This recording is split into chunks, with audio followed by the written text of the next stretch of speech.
umaga mga bata at pusong bata. Isa na namang umaga ng kwentuhan dito lang sa DRRMS Buklatan. Buklatin ang ating isipan at buklatin ang ating imahinasyon habang tayo ay bumubuklat ng iba't ibang kwento.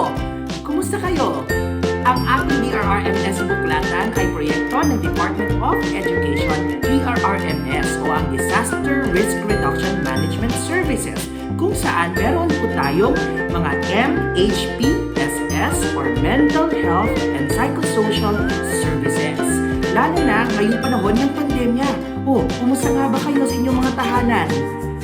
Magandang umaga sa inyong lahat. Ako nga pala, inyong Kuya JK at ako ang inyong maging tagapagpadaloy at kakwentuhan ngayong umagang ito. Handa na ba kayo sa isang umaga ng makabuluhang palitan at kwentuhan? O sige, tara na! Buklatin ang ating imahinasyon at tayo ay magsisimula na sa ating kwentuhan. Ngunit bagong lahat, tayo ay may pambungad na mensahe at kukumustahin tayo ng ating kaibigan mula sa DepEd DRRMS, si Director Ronilda Po, ang Director 4 ng Disaster Risk Reduction Management Services. Magandang umaga, Director Ronnie! Good morning, kids! Magandang buhay po sa ating mga magulang at sa ating mga guro. Welcome to DRRMS Buklatan! Ito ang ating storytelling para sa ating mga elementary learners. Noong Mayo, nag-umpisa po ito bilang isang online storytelling sessions. Napapanood ng mga bata doon sa ating DepEd FB. Okay? Kaya naman, minabuti namin ngayon na ito ay palabas, namili kami ng ilang episodes para sa buong linggong ito para po sa ating mga learners para sa TV naman. Bakit nga ba natin ito ginagawa, mga bata? Dahil sa panahon ng pandemya ito, marami tayong nararamdaman, di ba? May lungkot, may pangamba, may takot, may pag-aalala. Kaya ito ang ating tinatawag na mental health and psychosocial support. Ito ay binibigay ng Department of Education sa pangunguna ng DRRMS o Disaster Risk Reduction and Management Service para tayo ay magkaroon ng maginhawang isip, damdamin at kalooban. Ano ba yung DRRMS? Yung DRRMS, sabi ko nga, ay Disaster Risk Reduction and Management Service. Ito ang opisina sa loob ng DepEd na namamahala o nagbibigay ng tulong tuwing may mga salanta, mapabagyo man o mapalindol. Kasama na dito ang COVID-19 pandemic. Ginagawa natin ito, sabi ko, para sa ating kalusugan ng ating isip at damdamin. Kaya ngayong umaga, ang ating unang-unang kwento ay pinamagatang at nabuhay ang magagandang salita. O di ba, ganda ng title natin? Kasi sa panahon ng pandemya, kailangan natin maginhawa ang ating isip, damdamin at kalooban. At ang mga salita ay isa sa paraan para mangyari ito. Ang magagandang salita na nagmumula sa ating mga kapamilya sa loob ng tahanan ay nakakatulong para sa ating kaginhawaan. Sana may mga matutunan kayo at tignan nga ninyo ano na ba ang magagandang salita na ginagamit ninyo sa loob ng bahay o matutunan dito sa kwento natin para gamitin sa inyong mga bahay nang sa gayon ay matulungan tayo sa ating kaginhawaan. Ang mga kwentong ihatid namin sa inyo ng buong linggo ay hatid ng ating mga partners din kasama ang DepEd. At ang mga partners na ito ay ang Cultural Center of the Philippines, ang Psychological Association of the Philippines, at ang Save the Children. At maraming opisina din sa loob ng DepEd. Hindi lang ang DRRMS ang gumagawa nito. Ang Office of the Undersecretary for Administration, Office of the Undersecretary for Legal Affairs, ang ating Public Affairs Service, at Information, Communication and Technology Service, at sa pangunguna ng ating butihing Secretary, Leonor Magtolis Briones. Kaya sama na kayo mga bata, mga magulang at mga guro, makinig tayo sa ating unang kwento at ikukwento ni Sir Genaro at nabuhay ang magagandang salita. Enjoy! Maraming salamat po, Director Ronnie, sa inyong mensahe. O ayan mga bata at pusong bata, handa na ba kayo na magkwentuhan dito sa ating DRRMS Buklatan? At atin na kumustahin at i-welcome ang ating unang kakwentuhan ngayong umagang ito. Si Kuya Jean o si Sir Genaro Cruz, isang professor sa De La Salle University at sa Philippine Normal University. At siya din ay may akda ng napakaraming mga aklat na pambata. Ayan, excited na ako. Kayo rin ba? Tara na! Hello! Magandang umaga, Kuya Jean! So magandang umaga mga bata. Ako si Genaro Argo Cruz. Ako ay isang guro at manunulat ng mga akdang pambata. Ngayong umaga, meron akong espesyal na ikukwento sa inyong lahat tungkol sa dalawang magkapatid. Pero bago ako magkwento sa inyong lahat, magbibigay muna ako ng ilang mga gawain ninyo sa inyong mga bahay. Handa na ba kayo? Meron na ba kayong hawak na papel at lapis? Sige nga, maaari kayong kumuha muna ng papel at lapis na maaari nyong pagsulatan. Okay, meron na ba? So kung meron na, okay, nais kong isulat ninyo sa inyong papel ang 5 salita na nagbibigay sa inyo ng magandang pakiramdam. Sige nga, isipin at isulat ang 5 salita na nagbibigay sa inyo ng masayang pakiramdam.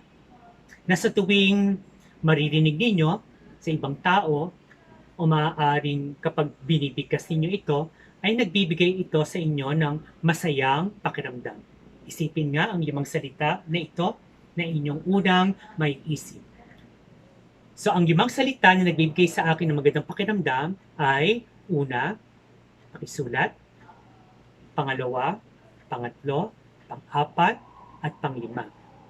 At sa 5 salita na inyong pinili at inilista, maaari bang pumili kayo ng isa na pinaka gusto ninyo? Nakapili na ba? Sa palagay ninyo, sa 5 na isulat ninyo at napili ninyong salita, bakit kaya ito ang inyong pinili? Sige nga, maaari nyo itong isipin, maaari nyo itong sabihin kung meron kayong katabi, no? Kung meron kayong kapatid na katabi dyan, pwede yung sabihin kung bakit ito ang nagbibigay sa inyo ng magandang pakiramdam. Okay? So itabi muna ang inyong sinulat at mamaya papalikan natin iyang pinili ninyong salita. So punta na tayo sa aking aralin sa pagbasa. Alam nyo ba mga bata na may 4 na dapat nating malaman kapag nagbabasa tayo ng kwento o 4 na sangkap ng maikling kwento. Alam nyo ba yon? Alam nyo ba yung 4 na sangkap ng maikling kwento? So una, ito ay ang tauhan, pangalawa ay tagpuan, pangatlo ay banghay, at pang-4 ay ang tema. Ngayong araw, iisa-isahin nating talakayin ang 4 na sangkap na maikling kwento. At sa kwentong babasahin ko at ikukwento ko sa inyo, sasagutin natin ang 4 na tanong. Una, sino kaya ang tauhan sa kwento? At sino kaya ang nagkukwento sa kwentong aking babasahin? Pangalawa, saan kaya o kailan kaya naganap ang mga pangyayari sa kwento? Ikatlo, ano ang simula, paano nagsimula ang kwento, at ano ang naging wakas ng kwento? At ika-4, tungkol saan kaya ang kwentong ating babasahin at papakinggan ngayon? Bawat tanong na ito ay tumutukoy sa 4 na sangkap na tatalakayin natin ngayong umaga. So mga bata, kamusta kayo ngayong may pandemic? O kamusta kayo nung magsimula ang lockdown sa inyong komunidad? Sa inyong barangay? Ano-ano ang mga bagay, no, na hindi nyo kaagad pwedeng magawa, hindi tulad noong wala pang pandemya. Kamusta kayo noong lockdown sa inyong barangay? Ano ang tatandaan ninyong una ninyong ginawa? Ngayong umaga, mga bata, tutunghayan natin ang karanasan ng dalawang bata nang magkaroon ng pandemya, nang magkaroon ng lockdown sa kanilang barangay. Handa na ba kayong makinig, mga bata? Ang kwentong babasahin ko sa inyo ngayon ay may pamagat na "At nabuhay ang magagandang salita." Ito ay aking isinulat. Ito ay guhit ni Jusel A. Del Rosario. Handa na ba? Maupo na sa mga maayos sa lugar at makinig. Sisimulan na natin ang aking kwento. Unang beses kong narinig ang salitang lockdown kay nanay at tatay. May lockdown ngayon, Q at Sebi, sa buong bayan. Balita ni tatay isang hapon nang bigla nila kaming sunduin sa paaralan ni nanay. Hindi ko maintindihan kung ano ang ibig sabihin ng salitang lockdown. Si kuya, alam kaya niya ang ibig sabihin ng lockdown? Ilang linggo kaya kaming walang pasok sa paaralan? May ilang linggo sa isang buwan.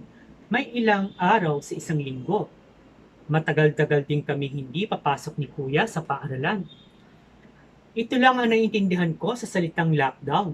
Titigil muna kami sa pagpasok ni kuya sa paaralan. Ano kaya ang pagkakatulad ng salitang lockdown sa pintuang ikinandado? At sa araw-araw na nauunawaan ko kung ano ang ibig sabihin ng lockdown, may mga salitang nabubuhay sa loob ng aming bahay na dati ay hindi ko naman naririnig. Q at Sebi, mag-aagahan na tayo. Bangon na kayo. Boses ni tatay habang nasa kusina. Bumangon kami ni kuya, naghilamos at nagsipilyo muna kami. Nakikita niyo ba sa larawan? Nakahanda sa mesa ang bagong pritong tinapang isda, itlog, at amoy bawang na sinangag. Paborito niyo rin bang kainin ang ganitong almusal tuwing umaga? Ulitin nga natin, nakahanda sa mesa ang bagong pritong tinapang isda, itlog, at amoy bawang na sinangag, at 4 na tasa ng tsokolate na bagong timpla sa mesa. Masarap na agahan ang niluto ng inyong tatay sa lubong ni nanay sa amin ni kuya. Ito ang umagang hindi nagmamadali si nanay at si tatay. Kapag lockdown, sarado pala ang opisina ni nanay at ni tatay. Sarap mabusog, sabi ni kuya nang matapos namin kainin ang aming almusal. Ngayon ko lang uli narinig ang salitang masarap sa loob ng aming bahay. Sa araw-araw kasi, sa pagmamadali sa umaga, hindi ko na rin nasasabi ang lasa ng aming agahan. Ang sarap magluto ni tatay, sunod kong sinabi. Sarado ang palengke, mga anak. Kailangan magtipid tayo ng pagkain. Kailangan walang masasayang na pagkain. Bili ni nanay habang inililigpit ang aming pinagkainan. Ito ang umagang may hinahon sa pagsasalita si nanay. Kapag lockdown pala, sarado ang palengke. Kailangan magtipid tayo. Dapat walang matitirang kanin sa plato, duktong ni tatay. Ngayon ko lang uli narinig ang salitang magtipid sa loob ng aming bahay. Sa araw-araw kasi, sa pagmamadali sa umaga, madalas ang daming pagkain na titira sa aming mga pinggan. Kayo ba kapag kumain, walang natitirang pagkain sa inyong plato? Si tatay lang ang pwedeng lumabas para bumili ng aming mga kailangan sa bahay. May tiyak na araw at oras kung kailan lang siya pwedeng lumabas. Isang hapon, heto ang listahan ng bibilin mo. Mag-ingat ka ha, sabi ni nanay habang inaabot kay tatay ang kapirasong papel. Ito ang hapong na si tatay ang mamamalengke. Kapag lockdown pala, hindi pwedeng lumabas ng bahay kung kailan mo lang gusto. Ngayon ko lang narinig kay nanay ang salitang mag-iingat ka. Sa araw-araw kasi, Sa kaabalahan ni nanay at ni tatay, parang nakakalimutan na rin namin mag-alala sa isa't isa. Sarado lagi ang aming gate, bawal kaming lumabas ni kuya para makipaglaro sa ibang bata. Isang umaga, matapos ang agahan, tinuruan kami ni nanay ng tamang paghuhugas ng mga kamay. Lagi kayong maghuhugas ng mga kamay. Basta kapag may nahawakan kayong hindi kayo sigurado kung malinis, maghuhugas kayo ng mga kamay ninyo. Bili ni nanay sa amin ni kuya. Sabi sa pinanood ko kahapon, maliliksi at madikit raw ang coronavirus, sabi ko. Tama, Sebi. Mapapatay natin ang malupit na virus na yan sa palagi ang paghuhugas ng mga kamay. Mahal ko kayo mga anak, kaya hindi dapat kayong magkasakit, ang sabi ni nanay. Ngayon ko lang uli narinig kay nanay ang salitang mahal ko kayo. Sa araw-araw kasi, sa hapon o sa gabi lang kami nakikita-kita. Ang salitang mahal, mahal kita, mahal ko kayo, ay hindi namin nasasabi sa isa't isa. Kayo ba mga bata, nasasabi nyo ba yan sa inyong mga magulang? Na mahal kita nanay, mahal kita tatay? Nasasabi nyo rin ba ito sa inyong mga kapatid? Mahal kita ate, mahal kita kuya, mahal kita bunso. O nasabihan din ba kayo niyan na mahal kita anak? Isang hapon, matapos magmerienda ng palamig at turon, nagpaturo ako sa pagguhit. Kuya, ano ba ang itsura ng coronavirus? Gusto ko sanang iguhit eh. Tanong ko kay kuya. Sa nakita ko sa balita, parang bilog ito eh. Bilog na may patusok-tusok sa labas. Sabi ko, sige nga, subukan ko nga kung madodrawing ko, sabi ni kuya. Kinuha niya ang lapis at papel ko, nagdrawing si kuya ng maraming coronavirus. Halos mapuno niya na ang buong papel. Nakikita niyo ba sa larawan kung paano tinulungan ng kuya ang kanyang bunsong kapatid? At nakikita niyo ba yung alaga nilang hayop? Salamat Kuya Q, sabi ko kay kuya. Walang anuman, pasensya ka na sa guhit ko ha, Sebi, sabi ni kuya. Dahil sa coronavirus, maraming tao ang nagkakalagnat, nagkakaubo, sumasakit ang mga kalamnan at nahihirapang huminga. Ito ang dahilan kung bakit may lockdown. Dapat hindi madagdagan ang mga taong magkakasakit. So naunawaan niyo ba kung bakit pinatupad ang lockdown sa ating probinsya? Ngayon, kulang talaga nasabi ang salitang salamat kay kuya. Ngayon ko lang talaga ito nasabi sa kanya kahit marami siyang ginagawang mabuti sa akin. Madalas siya ang tumutulong sa paggawa ng mga assignment ko at kung may magawa akong mali kay kuya, hindi ako nakapagsabi sa kanya ng pasensya na kuya. Kayo ba nagsasorry din ba kapag may nagawa kayong mali sa inyong mga kapatid? Simula noong lockdown, lagi kami pinupuntahan ni nanay o ni tatay sa aming kwarto ni kuya bago matulog. Good night mga anak, magluluto ako ng arroz caldo bukas, bilin ni nanay. Good night mga anak, gugupitan ko kayo ng buhok bukas, bilin ni tatay. Good night tatay, good night nanay, sabi naman namin ni kuya. Bilin ni nanay at ni tatay na magdadasal kami ni kuya bago matulog. Dahil sa lockdown, ngayon lang talaga kami nagkasama-sama ng matagal, ng buong araw, sa araw-araw, mula umaga hanggang gabi. Ngayon ko lang talaga narinig kay nanay at kay tatay ang good night mga anak at ngayon ko lang din ito nasabi sa kanila. Good night mga anak. Nakita niyo bang nakasulat sa libro? Sinasabi niyo rin ba yan sa inyong mga magulang bago matulog? Good night tatay. Good night nanay. Bigla kong naalala ang paaralan. Ilang linggo na walang pasok sa paaralan. May 4 na linggo sa isang buwan. May 7 araw sa loob ng isang linggo. Matagal na kaming hindi pumapasok ni kuya sa paaralan. Kaya mahaba na rin ang mga buhok namin. Kapag may lockdown, sarado pala kahit ang barberya. Simula nung lockdown, kwentuhan na nagpapaantok sa amin ni Kuya. Hindi tulad dati, pagkahiga namin sa kama, tulog na kami kaagad. Sabik na akong dumating ang bukas dahil sa ariskaldo ni nanay, na iluluto ni nanay, at magiging barbero namin ni Kuya si tatay bukas. Ano kaya ang magiging gupit namin ni Kuya? Hindi ko kalilimutang sabihin ang salitang salamat kay nanay at kay tatay bukas. Good night, Kuya Q, sabi ko kay Kuya. Good night, tulog na tayo, Sebi, sabi naman ni Kuya. Sa araw-araw, nalaman at nakita ko kung ano ba talaga ang mga mangyayari kapag may lockdown para labanan ang virus. At sa bawat araw ng lockdown, may mga salitang unang beses ko palang narinig sa loob ng aming bahay. Mahalaga palang sinasabi ang mga salitang ito. May magagandang salita na nabuhay sa loob ng aming bahay. Pangako, pangako, patuloy kung sasabihin ang mga salitang ito sa loob ng aming bahay kahit matapos na ang lockdown. Yan ang aking kwento ngayong umaga para sa inyo, mga bata. Balikan nga natin ang mga inilista niyong salita.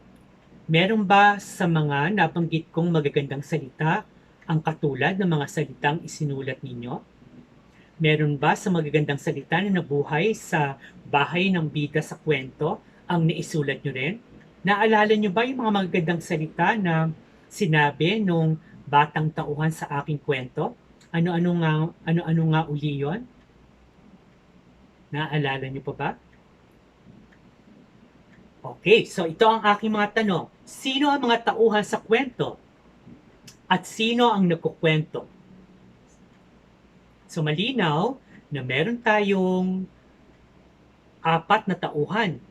No? Ang nanay, nakikita nyo ba siya?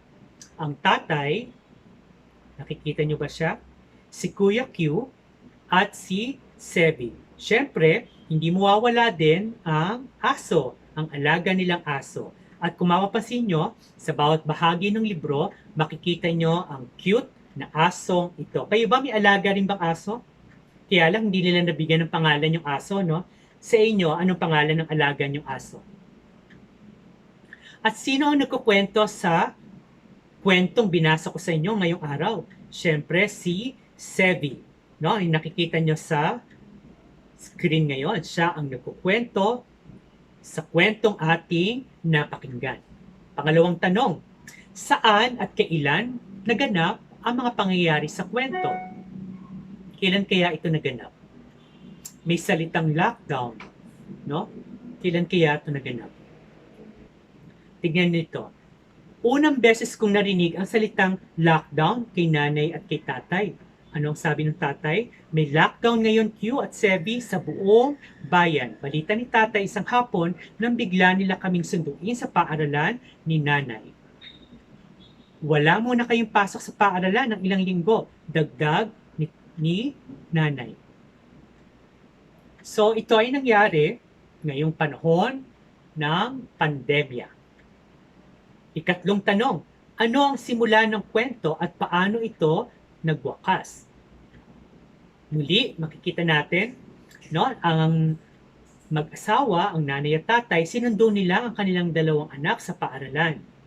Ito ang unang pangyayari sa kwento. At ang katapusan ng kwento, sabik na ang bata na dumating ang bukas dahil sa araw ng bukas, magluluto ng ariskaldo ang kanyang nanay at gugupitan sila ng kanilang tatay. Pero sa pagitan ng simula at bukas, may mga pangyayari pa. No? Okay, sa kwento na iniisa-isa ko. Una, sinundo sila ng kanilang mga magulang sa paaralan. Kinabukasan ay nag-almusal sila. Pangatlo, namalengke sa unang pagkakataon ng kanyang tatay.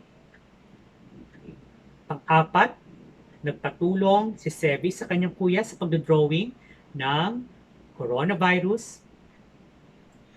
Pang-5, nag-good night ang kanilang mga magulang sa magkapatid at ibinalita ang gagawin nila kinabukasan. At panghuli, No, dito sinabi ng batang bida ang mga salitang nabuhay sa loob ng kanilang bahay. At excited na siyang dumating ang bukas dahil sa arroz caldo na iluluto ng kanyang nanay at gugupitan sila ng kanilang tatay. Tungkol saan ang kwento mga bata? Yung pang-apat kong tanong. Sige nga. So ang kwentong ito ay tumutukoy sa halaga ng paggamit ng magagandang salita sa loob ng bahay. Ulitin nga natin ano-ano ang mga magagandang salitang iyon, tulad ng salitang mag-ingat ka, tulad ng salitang mahal ko kayo, tulad ng mga salitang good night, tulad ng mga salitang salamat, at pasensya or sorry. Okay? Yan. So, ang mga salitang narinig natin sa loob ng bahay ay may effect sa ating pag-iisip at damdamin. Kung ano ang naririnig natin sa mga miyembro ng ating pamilya, kung paano nila tayo kinakausap, ay nagkakaroon ito ng epekto sa ating pagtingin sa mundo at sa ating mga sarili. Kaya mga bata, napakamakapangyarihan ng bawat salitang lumalabas sa inyong bibig dahil nagkakaroon ito ng epekto sa ating pag-iisip, sa ating damdamin, sa ating pagtingin sa ating sarili at sa mundo.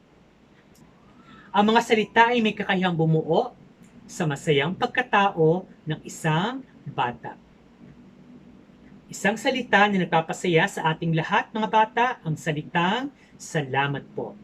Yan ang aking kwento ngayong umaga. Sana ay natuwa kayo at nagkaroon ng gana na magbasa pa ng maraming aklat pambata.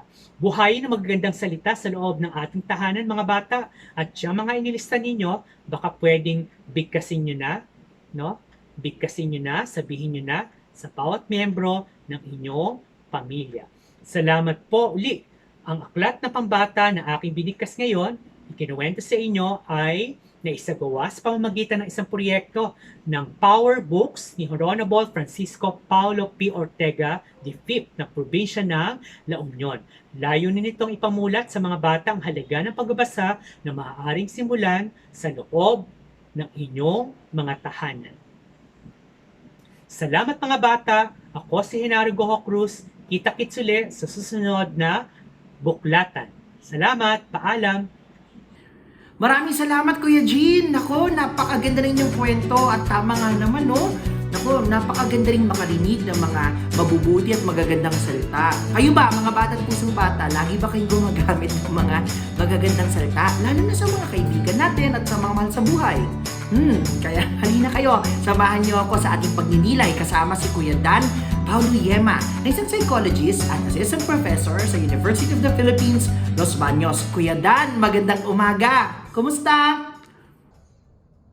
Magandang araw Kuya JK at magandang araw po sa ating lahat. At welcome sa PPPP period. Ang pamagat ng ating kwento ay At Nabuhay ang Magagandang Salita na hatid sa atin kanina ni Kuya Henaro. Narinig natin ang kwento ni Kuya Sevi at ng kanyang pamilya, gayon din kung paano niya narinig na sinambit ng kanyang ina, ama at Kuya Q ang mga katagang sa unang pagkakataon lamang niya narinig dahil sa kanilang karanasan ngayong panahon ng lockdown. Kaya sa ating pagmumuni-muni, tingnan natin. Ano nga ba ang halaga ng magagandang salita? Ano nga ba ang halaga ng pagbibitiw, pagbibitiw ng magagandang salita? Isipin mo na lamang ang salitang sunog. Okay? Kung ikaw ay nasa isang lugar na puno ng mga tao at sa gitna ng mga nangyayari sa paligid ay narinig mong may sumigaw na, "May sunog!" Ano ang mararamdaman mo? Matatakot ka ba? Makakaramdam ka ba ng panganib? Mangangamba ka ba? Ano ang gagawin mo? Tatakbo? Dadapa? O mawawala na lamang ng pag-asa? Diba? Bakit tila kay lakas ng dalang impluwensya ng salita sa ating mga iniisip, nararamdaman, at ginagawa. Kaya, para sa ating pagninilay-nilay, samahan ninyo ako na sagutin ang 3 mga katanungan. Kung saan ang mga katanungan na ito ay tutulungan tayo na mas palalimin, no, ang mga aral na nakuha natin sa ating kwento. Kaya kung handa na kayo, samahan niyo ako na sagutin ang bawat isang katanungan na ito. Unang tanong, ano nga ba ang bisa ng paggamit ng mga magagandang salita sa aking sarili at sa aking kapwa? Uulitin ko, ano nga ba ang bisa ng paggamit ng magagandang salita sa aking sarili at sa aking kapwa? At marahil ang iniisip niyong kasagutan ngayon na marami itong madadalang kabutihan sa aking sarili at sa aking kapwa. Na para sa ikabubuti ng aking sarili at ng aking kapwa ang paggamit ng magagandang salita. At tama kayo, swak na swak yung mga naisip niyo na kasagutan. Bakit? Kasi ang mga salitang pinipili natin na mumutawi sa ating mga bibig ay hinuhulma hindi lamang ang ating buhay, ngunit pati ang buhay ng ating kapwa. No? Kasi ang mga kahulugan sa likod ng mga salitang binabanggit natin ay may kakayahang baguhin ang ating paniniwala hindi lamang sa ating sarili, maging sa ibang tao, at naiimpluwensyahan nito ang ating mga iniisip, kinikilos at nararamdaman. Halimbawa, may ginagawa kang isang bagay, tapos sinabihan ka ng kaibigan mo na, wow, ang galing mo naman. Kunyari, pagkanta, sinabihan na, ay, ang galing mo naman kumanta. Kapag narinig natin yung salitang papuri na ibinibigay sa atin, di ba iniisip natin na, ay, oo, tama yung ginagawa ko. At dahil doon, ay, bubuti kasi maganda yung pakiramdam na pinupuri ka. Kaya, yung ikikilos mo, lalong pagbubutihan mo yung sasabihin mo. So kung ganun pala yung nagagawa ng mga magagandang salita sa atin, paano na kapag ang sinasabi natin ay di magagandang salita? Isipin natin mabuti. Bakit minsan parang mas madali sa atin ang gumamit ng di magagandang salita? Mga pagmumura, mga pangungutya, hindi lamang sa ating kapwa, ngunit pati pangungutya na binibigay natin sa ating sarili. Bakit parang hirap na hirap tayo na magsabi ng salamat, mahal ko kayo, or ingat ka, at iba pang magagandang salita? Kung tutuusin naman, wala tayong dapat ikatakot o ikahiya sa pagsasabi ng magagandang salita. At kung tutuusin nga, ay ito dapat ang mas natural na ginagawa natin sa araw-araw. Hayaan mong magsalita ang iyong puso. Pakinggan mo yung mga bulong nito na minsan ay hindi na natin naririnig kasi mas binibigyan nating atensyon ang mga ingay ng mga di magagandang salita na nais kumawala sa ating mga bibig. Kaya sa susunod na magbibitaw ka ng mga salita, lalong higit kung hindi magagandang salita, tanungin mo ang iyong sarili. Bakit ko sasabihin ito? Kapag sinabi ko ba ito, ano ang mararamdaman ng aking kapwa? Higit sa lahat, ano ang mararamdaman mo or ano ang mararamdaman ko kapag sinabi ko ang mga salitang ito? Ang pagsasabi ng mga di magagandang salita ay hindi nakakatulong. Wala itong ginagawa kundi ang pabigatin ang ating damdamin at palalain ang sitwasyon. Hindi rin ito natutulungan ng ating kapwa sapagkat kasama ng mga masasakit na salita na ating sinasabi sa kanila ay hinihila natin sila pababa at tinatapakan ang kanilang pagkatao. Kaya, tandaang mabuti, gamitin ang mga magagandang salita kasi ito ay may magandang bisa sa ating kapwa. Okay ba yon? Ayan. So, dadako na tayo sa ating pangalawang tanong. At ang ating pangalawang tanong ay, kailan ang pagkakataon kung saan gumagamit ka ng magagandang salita sa pakikipag-usap sa iyong pamilya, sa iyong kapwa. Kailan ang pagkakataon kung saan dapat gumamit ka ng magagandang salita sa pakikipag-usap sa iyong pamilya, maging sa iyong kapwa? Sige nga. Ayan, marahil iniisip nyo, no? Pare-pareho kayo ng iniisip sa katanungan na ito.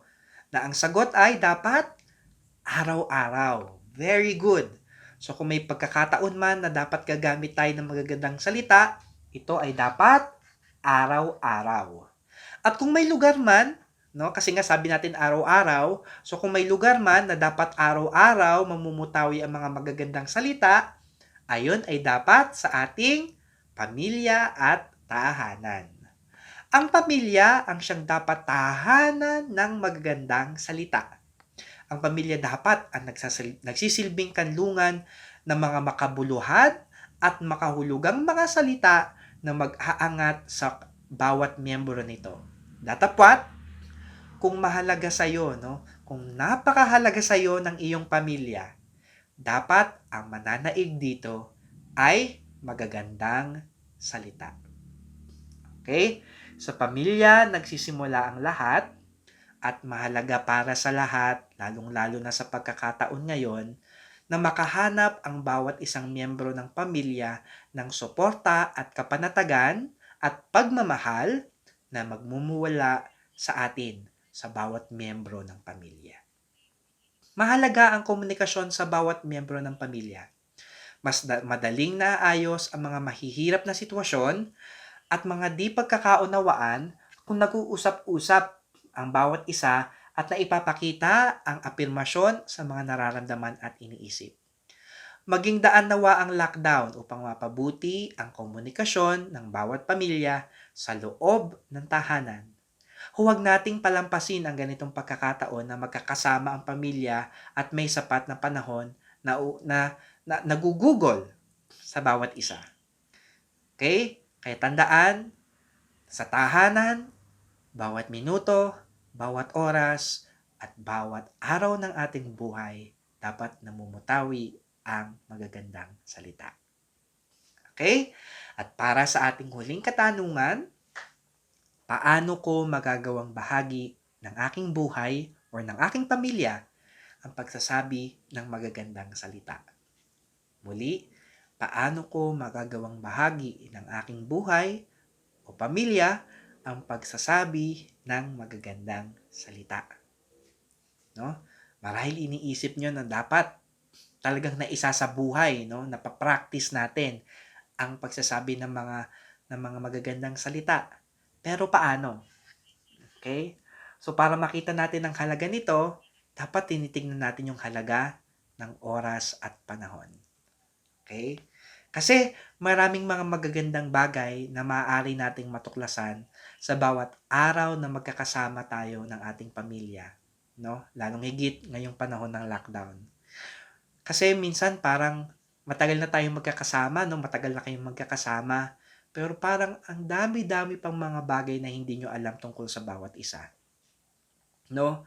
Na marami pa pala tayong dapat matutunan tungkol sa bawat isa at makakakuha pa tayo ng mga bagong ideya tungkol sa mga nangyayari sa atin. No? Kaya isang malaking pagkakataon ang lockdown upang mabago at mapaunlad ang ating sarili. Sanayin natin ang ating mga sarili sa pagbigkas ng mga magagandang salita at bigyang halaga ang bawat isang miyembro ng ating pamilya. Sabihan sila ng ingat, kung aalis man sila para bumili ng ating mga kakailanganin, magsabi ng salamat. No, kapag nakakatanggap tayo ng mga bagay na kailangan natin, sabihin natin, ang sarap naman ng ating pagkain sa tuwing tayo kakain. No? Or sabihan natin ang bawat kapamilya natin na mahal ko kayo. Huwag natin hayaang matapos ang lockdown at lumipas ang mga araw na hindi natin ito nagagamit ng wasto upang pahalagahan ang bawat miyembro ng ating pamilya. Gayanin natin si Sevi, no? Na habang lumilipas ang mga araw ay may mga bago silang natututunan na mga magagandang bagay, no? Na pinag-iigting ang pagmamahal at pagsasamahan ng kanilang pamilya. At ito ang hamon sa bawat isa sa atin na nakikinig o nanonood ngayon. Paano mo gagawing gawi o ugali ang paggamit ng magagandang salita? No? At para matulungan tayo, no, na napalawakin yung ating natutunan ngayong araw na ito, ay iiwanan ko kayo ng isang assignment, ng isang takdang aralin. Okay? So kung handa na kayo, no, take note of our assignment. So, sa pamamagitan ng isang kwento, sanaysay, tula, o maikling akda, no, ikwento mo ang iyong, ibahagi mo ang iyong kwentong lockdown gamit ang tema or pamagat na ang aking pamilya ay kanlungan ng magagandang salita. Uulitin ko, gamit ang tema or pamagat na ang aking pamilya ay kanlungan ng magagandang salita, ibahagi mo ang iyong kwentong lockdown sa pamamagitan ng isang kwento, sanaysay, tula, or maikling akda. At kapag nagawa mo na ito, ibahagi mo ito sa amin sa Facebook gamit ang hashtag DRRMSBuklatan. Muli, ibahagi mo ang iyong akda sa Facebook gamit ang hashtag DRRMSBuklatan. Okay? At para sa panghuli, no, bago ko wakasan ang aking bahagi, iiwanan ko kayo ng quote of the day. At ano yung ating quote of the day? Ang sinasambit ng ating bibig ay siyang nilalaman ng ating damdamin. Uulitin ko, ang sinasambit ng ating bibig ay siyang nilalaman ng ating damdamin. At dahil din naman ang ating kwento ay may kinalaman sa mga magagandang salita, ang ating word of the day ay salita. Ang ibig sabihin nito, sambitin araw-araw ang lahat ng iniibig para sa tahanang ating tinatangi. Okay, so muli, magandang araw sa ating lahat at buhayin natin ang magagandang salita sa ating pamilya. Maraming salamat! Maraming salamat po, Kuya Dan. Makabuluhan ng inyong ibinahagi sa amin. At tiyak ako na maraming tayong mga babauning mga pabaon ngayong umaga ito. O mga bata, halina, samahan ako. At ito ang ating mga pabaon. Ang mga salita ay may kakayahang bumuo sa masayang pagkatao ng isang bata. Mahalaga ang pamilya, pagmamahal at komunikasyon. At natutunan din natin na may kasamang magandang pakiramdam ang pagsasabi ng magagandang salita sa sarili at sa ating kapwa. Tama. Ayan. Napakarami pong mga pabaon. Tulad ng ang mga salitang naririnig natin sa loob ng bahay ay may epekto sa ating isip at damdamin. Ang pagkakaroon ng ligtas na pakiramdam ay nagsisimula sa magagandang salita na naririnig ng bata sa loob ng kanilang tahanan. Kaya sa mga pusong bata na kasama natin ngayon, halina at tayo ay gumawa ng isang ligtas na kanlungan para sa mga bata kung saan meron tayong laging palitan ng magaganda at mabubuting salita. Kung kaya, heto ang ating takdang aralin. Ibahagi niyo sa amin, sabi nga ni Kuya Dan, ang ating takdang aralin. O heto na, ang ating takdang aralin. Tandaan, gumawa ng isang tula, sanaysay o kwento. Ayon sa tema, ang aking pamilya ay kanlungan ng magagandang salita. Aabangan namin yan at gamitin nyo ang hashtag DRRMSBuklatan at inyong ibahagi sa inyong mga social media accounts. Kung kaya, halina mga bata, gumawa na ng ating takdang aralin. Samahan nyo na rin sila mga pusong bata. Ayan, isa na namang napakaganda at makabuluhang araw ating pinagsamahan. At ito po ang DRRMS Buklatan. At nais naming pasalamatan ang ating mga partners, ang Save the Children, Cultural Center of the Philippines at ang Psychological Association of the Philippines. O mga bata at pusong bata, iba yung pag-iingat sa ating pang-araw-araw. At tandaan, pangalagaan din ang kalusugan ng ating puso at isipan. At magkikita tayong muli sa mga susunod pang mga araw mula alas 8 ng umaga hanggang alas 9:30 o 8 to 9:30 a.m. Samahan nyo kaming muli dito sa DRRMS Buklatan. Hanggang sa